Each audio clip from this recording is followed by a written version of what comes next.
Okay, tonight we're going to check out a little bit more of Enshrouded with update 0.8. This is the Wake of Water update, so there's been a little bit of changes.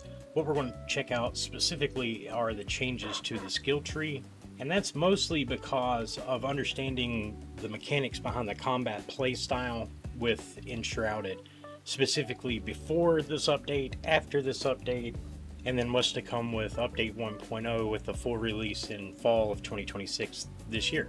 So we'll go ahead and jump into it, and what you can see here is a far more expansive skill tree, and it goes all the way around. And what they've done is they've taken the three inherent skill classes that existed before the update, which would be the warrior class, the mage class, and the ranger class, and it was pretty much split up into a trifecta on the tree. So we had a trinity of centralized skills, and now that has been expanded upon into pretty much 12 subclass character builds that you can customize.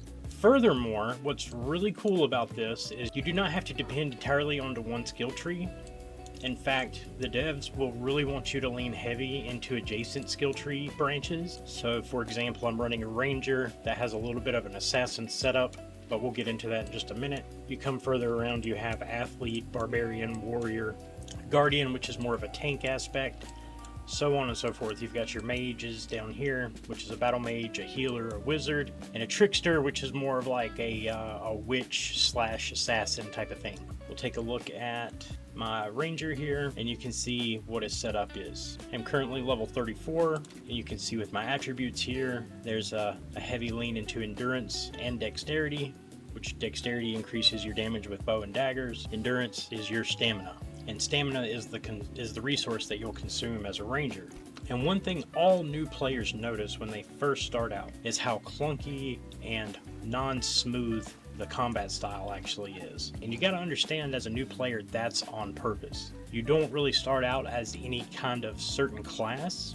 In fact, when you first begin, there's going to be a few skills that you're going to unlock that are going to be universally applicable no matter what class you're building. Good rule of thumb would be you're not going to start focusing in on your class build until around level 10 to 15, and then from that point it'll make a little more sense as to how these attributes interact with each other. So you've pretty much got four main components that all dovetail into your character build. So it doesn't matter if you're running a melee build, which is a warrior, or even an assassin build, which is a stealthy dagger, critical attack, poison type of build. There's so many different aspects of what you can do with these characters. There's really no limit. So if you can make the facets work together, you can make one incredibly awesome character that's unique to you, that nobody else in Enshrouded has come up with. That's the beauty of the game. On top of that, it's just really rich with a good story lore. The campaign is a lot of fun to play. There are endless side quest upon side quest. You also accumulate survivors, which you will use to build out your village, and each one of those bring their own crafting element to the table that will allow you to eventually upgrade all of your items and continue getting better and better. So at level 34, you can pretty much go ahead and bank on being a pretty resilient player at this point. You should be well into your groove of what your character build is going to be. And in addition to that, you should understand how each of the attributes, regardless of where it's coming from, how these modifiers interact with what your build is supposed to be. So again, starting out, these are going to be your center skills. The center skill tree is a unique mix of powerful combat finishers and essential survival and mobility tools that every player can use. Its main combat focus is on the merciless attack, which allows you to deal massive amounts of extra damage to enemies that are stunned. With skills like power parry and opportunity, you can stun enemies much faster and hit them even harder once they lose their balance. Outside of fighting, this part of the tree is best for gathering resources and exploring the world. It includes helpful perks like lumberjack, miner, mason, and that makes chopping trees and mining ores much quicker and more rewarding. You have a grounding hook, which you can use your grappling hook to pull flying enemies towards you during combat, which is pretty cool. The best skill of all the center tree, though, is the double jump. This is a must-have mobility skill which lets you jump higher and reach new areas, and you can even use it in combat. But to show you what I'm talking about, so to start out, you'll have your regular jump, and then you jump while you're in the air to do a double jump. The difference this makes: single jump, double jump. You can access much harder to get to areas very early game and get much better gear and level a lot faster with these type of skills. Your grappling hook is good for melee builds, especially tank builds. It pulls yourself towards large enemies during combat. You've got your Savior, which is off of your healer build, and then Well Rested, which is important because it increases the base duration of your rested buff. So rested increases your stamina, your maximum stamina, and the regeneration significantly. This requires shelter, sitting or sleeping, and as well as warmth for a heat source. So you'll need to be inside with a bed and a flame source of some capacity. Your flame altar does count as a source. But also you can have hearths.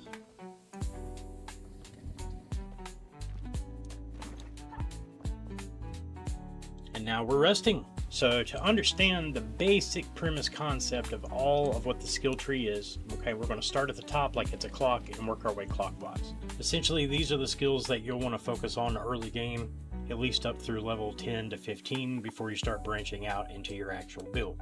Moving up on the clock, we'll start with our green skills. So you've got your assassin skills here, and this is mostly damage focused tree, like a DPS. It's focused to it is designed for maximum damage with daggers as well as with explosive arrows. That's what I use for my ranger build, are explosive arrows. The primary use of the dagger build or the assassin playstyle was skills focused on sneak attack, backstab bonus, dagger specialization. Beyond raw damage, the assassin tree excels at exploration and mobility skills, in particular those focused around improving the Enshrouded glider. Like I said, here's your updraft, which while jumping in space while gliding, it lifts you upwards. It can be used once per flight. So this kind of acts as like a boost in the air while you're flying. Allows you to fly a little bit further. Airborne also allows you to use the glider without it using so much stamina, which is really important for stamina related builds. Dexterity, it will increase your bow and dagger damage.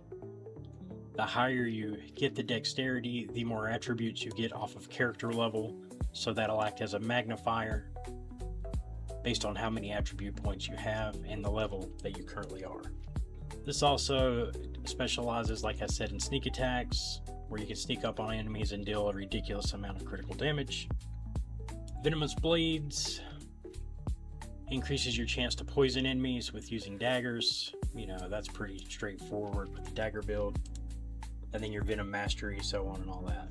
This assassin build really helps expose weaknesses in single targets like bosses, so these are really good DPS builds for big guy bosses.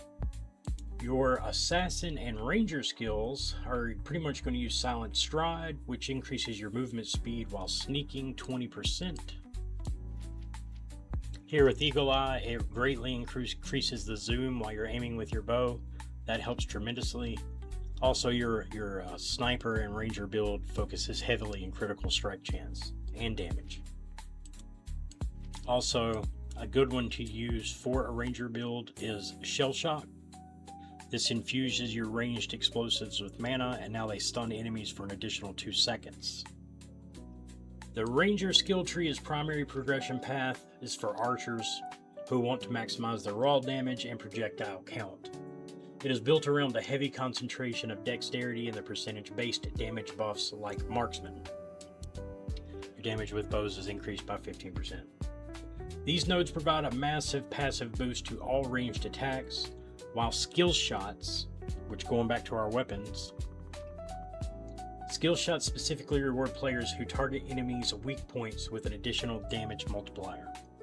So this bow specialization unlocks special abilities of my bow, which you get from leveling up the weapon itself using runes. Your Beastmaster skill tree, it centers around survival, dagger proficiency, and the turning the natural world into an ally.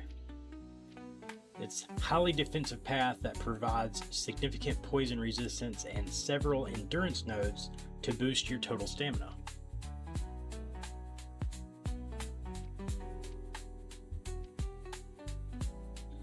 Also, this unique utility of this tree lies in the pacification skills such as Calm Spirit and Vuka Language, which prevent wild animals and Vuka tribes from attacking you unless provoked. This effectively makes travel through the wilderness much safer. Again, your survivor skill tree is all about moving faster and having more energy. It gives you extra stamina so you can run, climb, and jump for longer without getting tired. Skills like Runner and Wanderlust make you faster on roads, while Arachnoid make climbing mountains much easier. It also helps you get more out of the food you eat and the potions that you'll drink, making sure your health and energy stay high while you explore. Again, this Dessert Stomach gives you an additional food slot, which is really useful in maximizing your buffs. Also, your Strategic Maneuver allows you to change how your enemy dodges. You can roll. Moving back to the other side of the tree, your Trickster skill tree is a great choice for players who want to mix magic with smart tactics and crowd control. Instead of just focusing on raw damage, this path helps you manage your mana and use clever tricks to stay safe in a fight. The best part of this tree is the Begone skill. This basically turns your normal punch into a magical strike that blasts enemies backwards and stuns them. It gives you plenty of room to recover when things get too crowded. Counter-Strike is also a pretty effective node to unlock. After receiving damage, there's an 8% chance to reflect 20% of that damage back to the attacker as fire damage. You have other skills like Sleight of Hand, which unarmed damage is increased by 30%. And then we'll move down into our Wizard skill tree, which is the best path for players who want to deal massive magic damage using fire, ice, and lightning. Your elemental damage, essentially. It increases your spirit and intelligence attributes, which gives you a huge mana pool and makes your spells hit much harder. You can choose to specialize in specific elements like fire to burn through enemies or ice to slow them down. There's even a cool radiant aura that automatically burns any fell monsters that get too close to you. You can even build such as an archer or a barbarian, which can make use of wizard skills when they want to amplify their elemental damage options. Your healer skill tree is the essential path for players who want to help themselves and their teammates live through magical restoration. It primarily scales with intelligence, which increases both your magic damage and the effectiveness of your healing spells. The most famous ability in this tree is the Water Aura, which pretty much creates a constant pulse of healing around you, and it automatically fixes injuries for anyone standing nearby without it costing you a cast single spell. You also have your Blink, which is another form of dodge. And then we'll move to our Battle Mage, which is perfect for players who want to use magic while fighting on the front lines. It boosts your intelligence to make spells stronger and rewards you for being aggressive. Skills like Arcane Deflection give you mana back whenever you block an attack, so you can keep fighting even when things get intense. Moving over to the red part of the skill tree, this is more of your melee builds. The Guardian branch is built for players who want to be the ultimate shield or tank for their team. It focuses on boosting your constitution and strength, and it gives you massive amounts of health and makes your armor much more effective at blocking damage. Skills like Shiny Plates and Tower help you survive even when you're surrounded by groups of enemies, while the Earth Aura creates a protective zone that reduces damage for you and all of your nearby allies. Your Warrior skill branch is exactly what you would think it is. It's the best choice if you want to be the master of close range combat. It focuses in boosting your strength and constitution just like the Guardian, which makes your melee attacks hit much harder and gives you a lot of extra health. Whether you like using giant hammers, sharp swords, axes, this tree has specific perks to increase your damage with every type of hand-to-hand weapon. Your Barbarian is all about using brute force and heavy weapons to crush your enemies. It focuses on strength and constitution, which makes up your melee attacks more powerful and gives you plenty of health.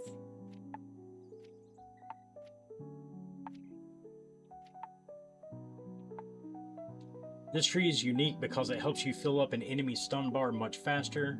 Once an enemy is stunned or overpowered, you can use skills like Breach to deal double damage and finish them off quickly. Your Athlete branch is built more for players who want to be fast and powerful in the middle of a fight. It focuses on boosting your strength and constitution, which again increases your melee damage and your total health. One of the best parts of this tree is Crash Down Attack. This lets you slam into enemies from the air and deal extra damage to stun them. It also helps you stay in the fight longer with skills like Vigorous Deflection, which gives you stamina back every time you block and attack perfectly. For a more extensive and closer look at the skills, especially any certain skill type, be sure to check out the channel. I'm going to be working on certain videos for different class builds, and we're going to experiment around and see which one we like the most. You guys can chime in and leave your feedback and input on which ones you like the most, and I really hope to see all you guys at the full release of Enshrouded 1.0 here in fall of this year. This is Martyr fixing to sign out, and again, you guys know, be good or be good at it.